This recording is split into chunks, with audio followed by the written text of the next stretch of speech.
تو نے مجھے اس ملک میں کیوں پیدا کیا جس کا رہنے والا غلام بن کر راضی ہے؟ مصیبت کی طرح گمراہی بھی تنہا نہیں آتی. پودے اور معدنیات تقدیر کے پابند ہیں، وفادار صرف حکم الہی کا پابند ہے. انسان کے روح کی اصل کیفیت غم ہے، خوشی تو ایک عارضی شے ہے. میں کسی پارٹی کی قیادت نہیں کرتا، میں کسی لیڈر کی پیروی نہیں کرتا. میں نے اپنی زندگی کا بہترین حصہ اسلام، اس کے قانون، سیاست، اس کی ثقافت، اس کی تاریخ اور اس کے آداب کا بغور مطالعہ کرنے میں دیا ہے. انسان اپنی حسرتوں کی خاطر اپنے رب کے سامنے سجدوں میں گرتا ہے.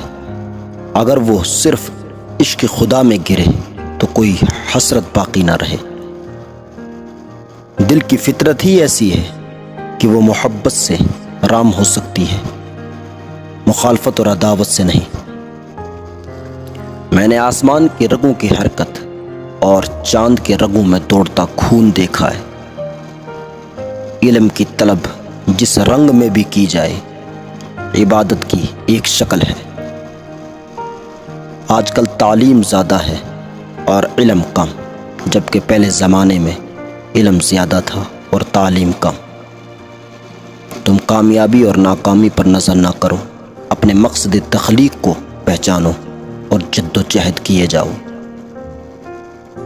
ہر وہ چیز جس کے پاس زندگی ہے مر جاتی ہے اگر اسے غیر سازگار ماحول میں رہنا پڑے.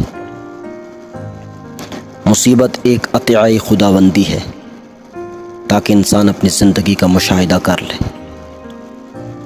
محبت کرنے والا بندہ خدا کی راہ پر چلتا ہے.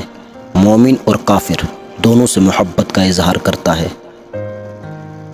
میں تمہیں مومن کی نشانی بتاتا ہوں، جب موت آتی ہے تو ہونٹوں پر مسکراہٹ ہوتی ہے. مہمان نوازی پیغمبروں کا خاصہ ہے اور فقراء کی پہلی منزل کسب حلال ہے. جو مسائل انسان نہ حل کر سکے قدرت انہیں حل کرتی ہے. انسان کو ہمیشہ یہ یاد رکھنا چاہیے کہ نیک عمل کبھی ضائع نہیں ہوتا. اگر آدمی بننا چاہتے ہو تو بنی آدم کا احترام کرو. دل ایک ایسی چیز ہے جو امیر کے پہلو میں نہیں ہے